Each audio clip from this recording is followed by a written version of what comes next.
Nerissa Thorne stared at her reflection in the mirror, barely recognizing herself. The genetic modifications had transformed her human features into the smooth, alabaster countenance of a Vakari diplomat. High cheekbones, almond-shaped eyes, with vertical pupils and a slight ridge along her hairline that connected to decorative cranial plates. The disguise was flawless, the result of years of planning by Earth's Special Intelligence Division. "You understand the stakes, Agent Thorne," Director Caldwell had told her 6 months ago. "The galactic hegemony has blockaded Earth for 50 years, claiming we're too primitive and volatile for admission. Meanwhile, they're strip-mining the outer system while we suffocate under resource restrictions. And you believe there's something more to it than mere xenophobia?" Nerissa had asked. "We know there is. Intelligence suggests the Hegemony Council is hiding something fundamental about humans, something that terrifies them." Now, as her transport approached the massive structure known as the Axiom, seat of the Galactic Court, a nexus of power for 300 sapient species, Nerissa felt the weight of 20 billion lives on her shoulders. Earth couldn't survive. Another decade of isolation. The Axiom itself defied conventional architecture, a geometric impossibility of crystalline spires and gravity-defying arches that housed the administrative heart of galactic civilization. As her shuttle docked in the diplomatic bay, Nerissa activated the subcutaneous quantum transmitter beneath her artificial skin. The device was untraceable, utilizing entangled particles to communicate with Earth instantaneously despite the vast distance. "Operative Midnight has landed," she subvocalized, "commencing Operation Oracle." The Vakari diplomatic credentials she carried identified her as Astraea Luxem, junior envoy from the Core Ward Protectorates. The real Astraea was comfortably sedated in an Earth intelligence facility, her identity temporarily appropriated for humanity's most critical mission. Nerissa glided through security checkpoints with practiced ease, her genetically engineered body mimicking Vakari mannerisms perfectly. The Axiom's interior was a marvel of impossibly advanced technology, holographic interfaces that responded to thought, matter converters that materialized necessities on demand, and gravity corridors that allowed for multidirectional movement. Her quarters, though modest by hegemony standards, would have been considered palatial on Earth. A panoramic viewport revealed the gas giant Kronos 7, its swirling storms creating mesmerizing patterns beneath the Axiom's orbital position. Her mission brief was clear: infiltrate the archives of precedents, the restricted repository of the hegemony's most classified information. Earth's intelligence suggested that somewhere in that vast collection of data lay the true reason for humanity's exclusion from galactic society. As she unpacked her diplomatic attire, a soft chime announced a visitor. The door slid open to reveal a towering figure, an Indralian. Its mottled exoskeleton shifted colors subtly in the light, and multiple compound eyes assessed her with unsettling intensity. "Envoy Luxem," the translator module on its thorax produced. "Flawless Vakari speech patterns. I am Protocol Officer Vrul. The High Magistrate requests your presence at tomorrow's preliminary session." Nerissa bowed gracefully. "I am honored by the Magistrate's attention. Indeed, your credentials and patronage by Executor Thaxis are noteworthy." The Indralian's compound eyes shifted, focusing and refocusing. The court rarely sees such rapid advancement for junior diplomats. A warning flashed in Nerissa's mind. This scrutiny wasn't standard procedure. Had her cover been compromised before she'd even begun? "I merely serve as the executor requires," she replied carefully. "As we all do," Vrul's mandibles clicked softly. "Until tomorrow, Envoy. Remember that in the High Court, appearances are deceiving, and the walls themselves have senses beyond your comprehension." As the door sealed behind the departing official, Nerissa's enhanced heart rate gradually slowed. She had 3 days to locate the information Earth needed. 3 days to penetrate the most secure facility in the galaxy, and someone was already watching her. The central assembly chamber of the Axiom resembled a vast amphitheater, with concentric rings descending toward a central dais. Hundreds of species occupied their designated sectors, some bipedal and vaguely humanoid, others defying classification with morphologies ranging from crystalline structures to amorphous plasma contained in advanced field generators. Nerissa, in her guise as Astraea Luxem, stood among the Vicari delegation. The fine mesh of neural inhibitors implanted along her spine suppressed any involuntary human reactions to the alien splendor surrounding her. Her briefing had been thorough, but no simulation could capture the overwhelming reality of the Galactic. Court in session. The Nexus Treaty amendments shall proceed to final ratification, announced High Magistrate Olmurix, a massive entity suspended in a gravitic field, its consciousness distributed across multiple interconnected organs. Delegation. Representatives may now present final statements. As diplomatic proceedings unfolded, Nerissa carefully mapped the chamber's security measures. Quantum scanners embedded in archways, phase-shifted observers that appeared as mere distortions in light, and the ever-present Praetorian guards with their biomechanical sensory arrays. Envoy Luxem, whispered Tezra, a senior Vicari diplomat. You seem fascinated by the architecture rather than the proceedings. Forgive me, Nerissa replied smoothly. This is my first visit to the central chamber. Its design is enlightening. Tezra's expression shifted subtly. Indeed, the Founder's influences are evident in every curve and angle, though I understood your previous postings included rotation at the Corwood capital. A trap. The real Astraea would have spent time there. Administrative duties only, Nerissa deflected. The cultural attaché rarely accesses the ceremonial quarters. The Vicari's inner eyelids flickered, a sign of either acceptance or suspicion. Nerissa couldn't be certain. When the assembly adjourned for the ritualistic interval of contemplation, Nerissa made her way toward the diplomatic repositories. Her implanted credentials granted access to the mid-security archives, but the information she sought would be deeper, behind layers of protection reserved for the hegemony's most dangerous secrets. The archives of precedence occupied a dedicated spur of the Axiom, its entrance marked by sculptures representing the founding species of the galactic hegemony. Nerissa noted that several pedestals stood empty, civilizations that had either withdrawn or been expunged from historical record. Inside, data crystals and quantum storage devices lined the curved walls, containing millions of years of legal precedents, scientific discoveries, and diplomatic agreements. Nerissa approached a terminal and inserted her credentials. Access granted. Level 3, announced the system. Welcome, Envoy Luxem. She navigated through unclassified records concerning Earth, sparse documentation of initial contact, containment, protocols, and resources assessments, nothing revealing the true reason for humanity's isolation. As she worked, a shadow fell across her console. The archives contain answers only for those who ask the correct questions, came a melodic voice. Nerissa turned to find herself facing a myriadite, one of the eldest species in the hegemony. Its translucent body contained swirling patterns of bioluminescence, and its 7 limbs moved with hypnotic grace. I am Archivist Penthar, it continued. Your search pattern suggests specific interest in quarantined worlds. Academic curiosity, Nerissa responded. My specialization includes comparative isolation studies. Fascinating. The archivist's colors shifted to deeper blues.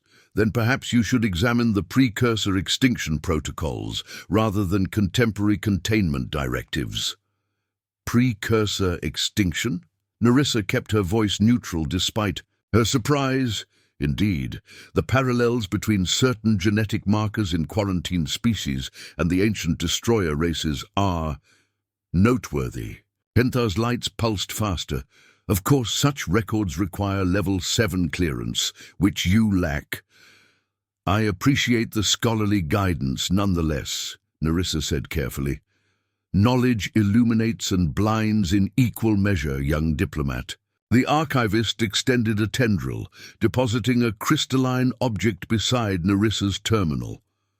Some questions are dangerous, not because of their answers, but because of who might be listening for them. Before Narissa could respond, the myriadite glided away, leaving her with what appeared to be an ancient access key and a new, terrifying possibility.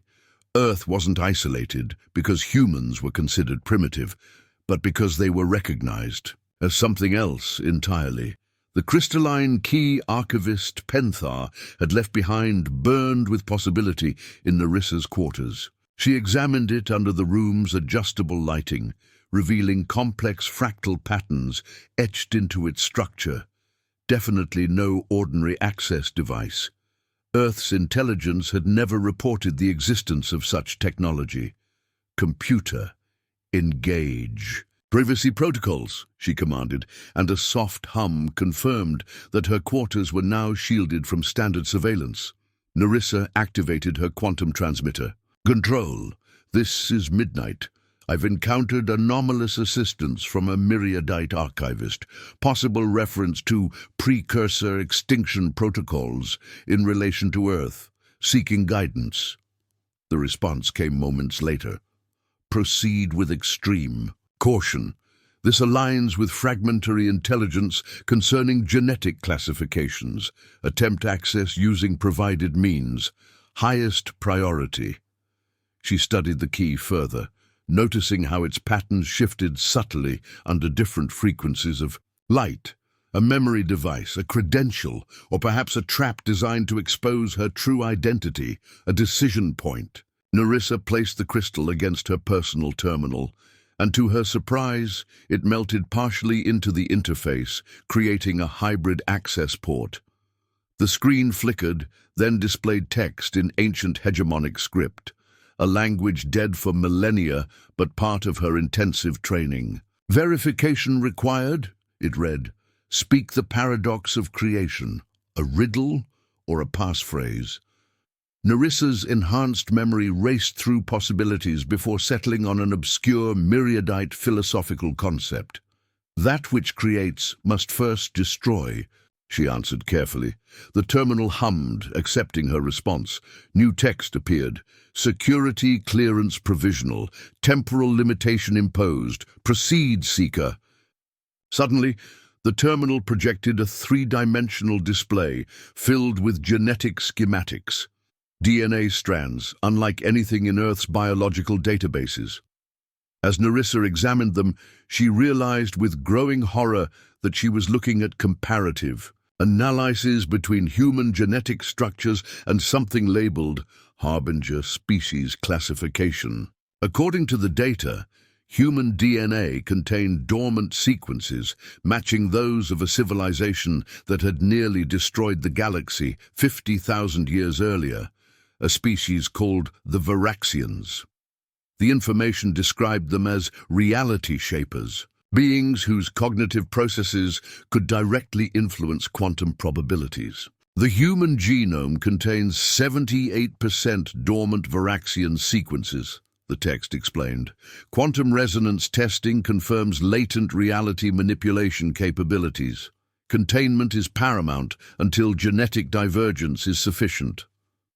Narissa's heart raced as implications cascaded through her mind. Humans weren't being contained because they were dangerous.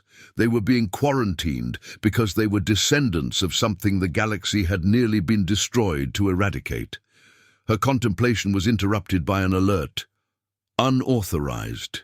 Access detected. Security protocols engaged.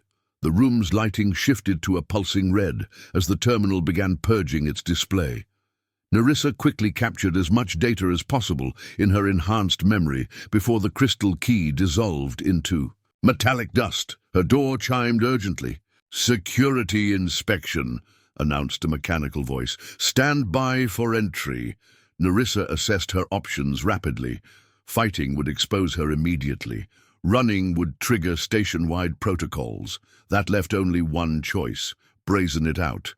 When the door slid open, 3 Praetorian guards and Protocol Officer Vrul entered, their weapons primed. "Envoy Luxem," Vrul's translator produced the words with cold precision.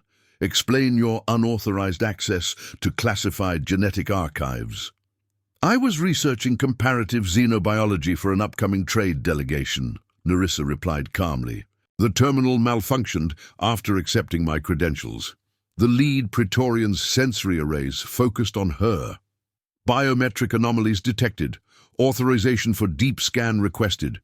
A deep scan would instantly reveal her human nature beneath. "The genetic modifications, that won't be necessary," came a new voice from the doorway. Archivist Pentha glided into the room, its bioluminescence pulsing authoritatively. "The envoy was accessing archives under my direct supervision as part of a historical research project sanctioned by Executor Thaxis." Vrul's compound eyes shifted. "Between them, we received no notification of such research. The Executor's authority supersedes notification protocols," Penthar countered. "Or do you question a primary founder's prerogative?" The tension held for several agonizing moments, before Vrul finally stepped back. "We will verify with the Executor's office. Until then, Envoy Luxem remains under observation." After the security team departed, Narissa turned to her unexpected savior. "Why protect me?" "Because," Penthar's lights formed patterns suggesting both amusement and concern. "The court is divided on humanity's fate, and some of us believe extinction protocols are never justified, even for descendants of the Harbingers." "You know what I am," Narissa stated flatly once they were alone. "I knew what you were the moment you entered the archives."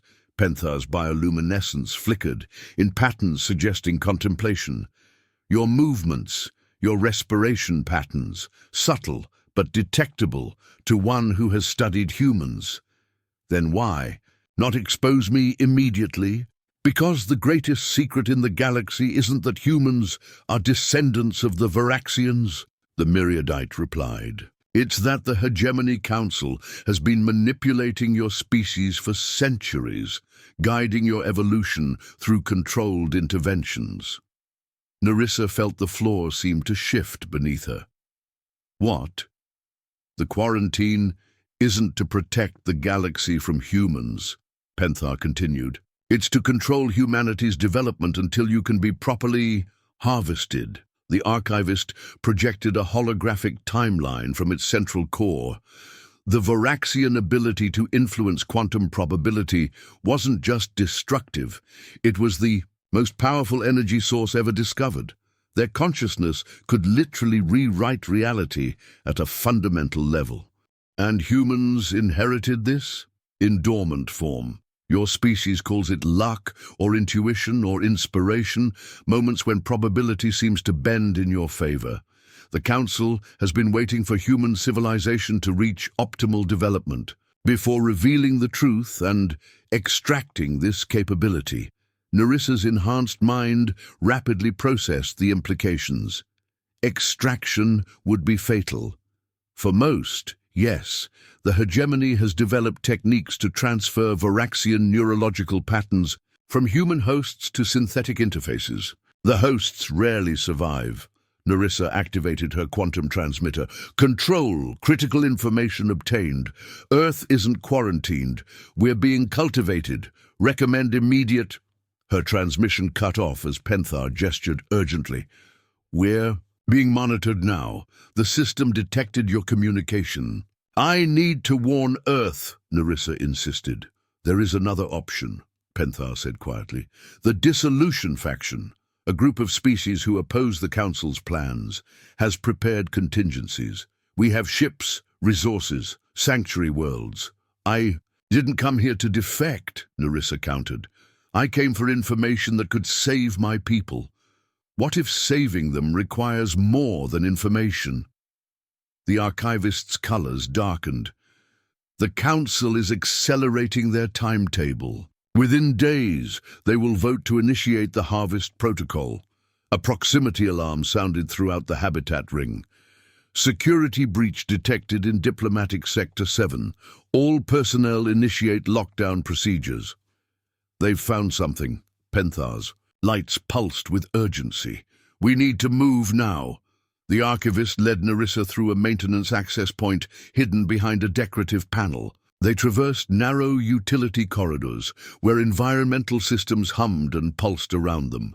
The Axiom has transpositional chambers, emergency evacuation points that can transfer matter instantly across vast distances, Penthar explained. I can get you to one, but it will only transport you to a designated sanctuary. I need to reach Earth, Narissa insisted. Impossible. All approach vectors to your solar system are heavily monitored. They reached a junction where multiple corridors converged. Penthar interfaced with a control panel, its tendrils merging with the technology. Wait, Narissa said suddenly. You mentioned the Council has been guiding human evolution. How? Through the shepherds, hegemony agents placed on Earth throughout your history. They've manipulated technological development, cultural evolution, even genetic drift through selective influences. Humans achieved everything on our own, Narissa argued. Yes and no. Your achievements are your own, but the paths available were carefully curated. The Council wanted technological sophistication without the awakening of your Voraxian abilities. The distant sound of Praetorian weaponry charging echoed through the corridor. We're out of time, Penthar said. Choose now. Sanctuary with the Dissolution faction or capture by the Council. Narissa made her decision. There's a third option. A third option? Penthar's bioluminescence flickered with confusion. If what you say is true, if humans carry dormant abilities that can influence quantum probability, then perhaps they can be awakened. Narissa's eyes gleamed with determination, not for harvesting, but for defense. Impossible.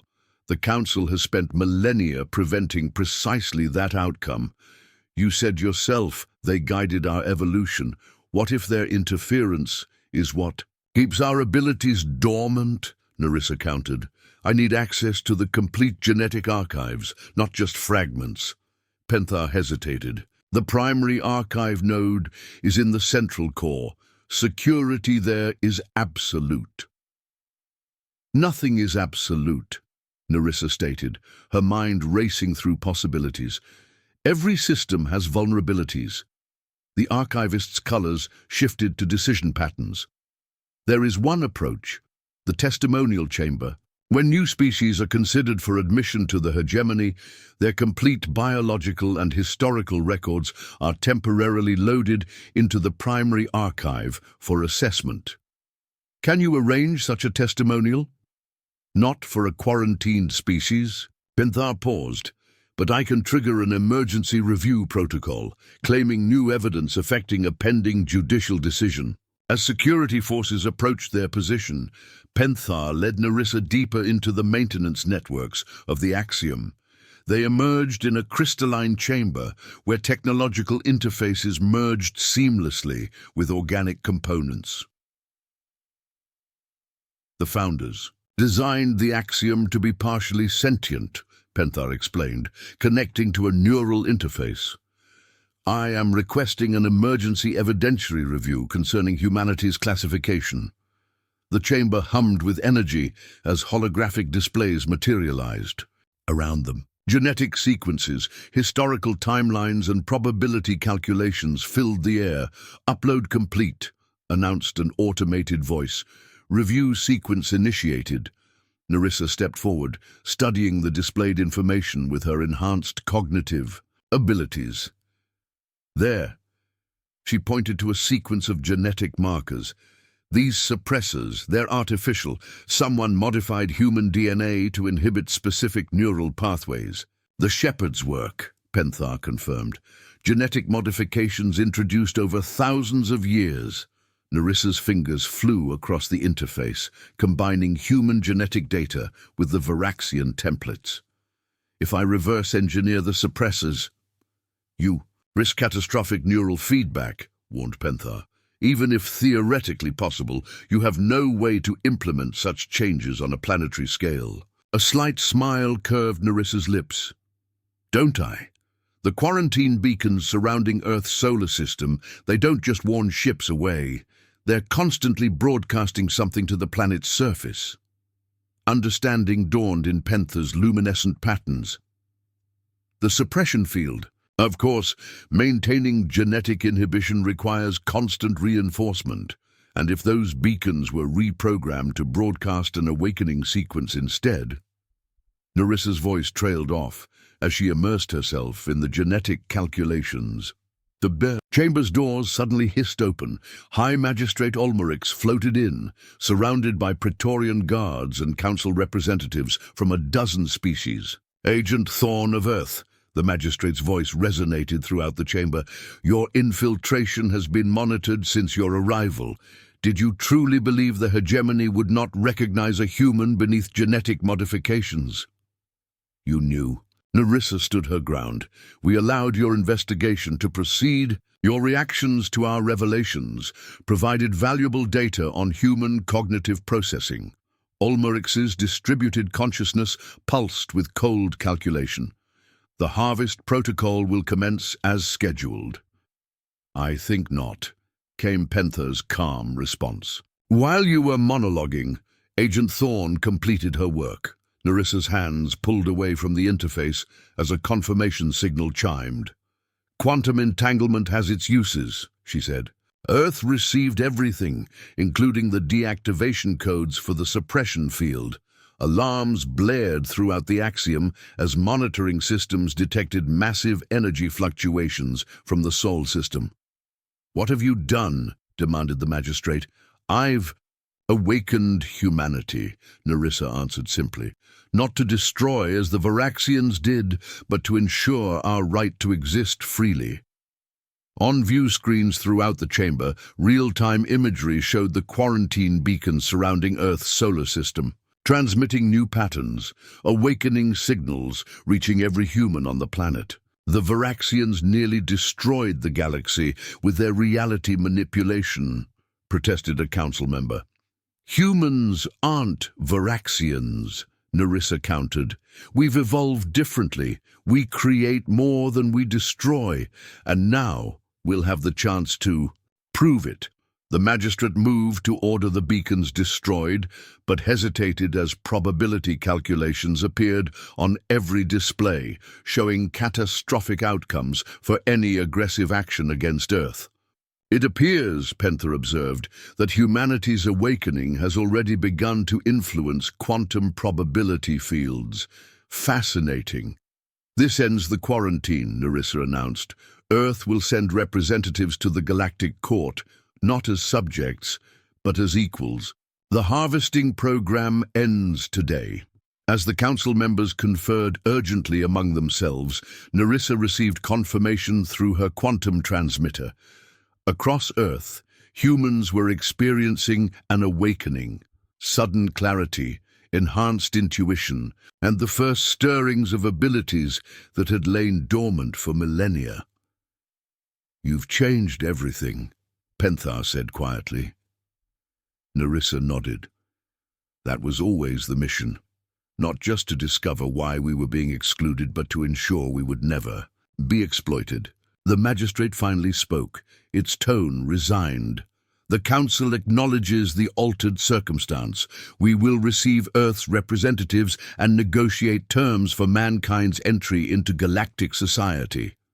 As the diplomatic implications unfolded, around her, Narissa gazed at the holographic image of Earth, her home, now forever changed. Humanity had been meant for something greater than they had ever imagined, not as cattle to be harvested, but as inheritors of abilities that could reshape reality itself. The galaxy would never be the same, and neither would humanity. We were never meant to be contained, she whispered. We were meant to transcend.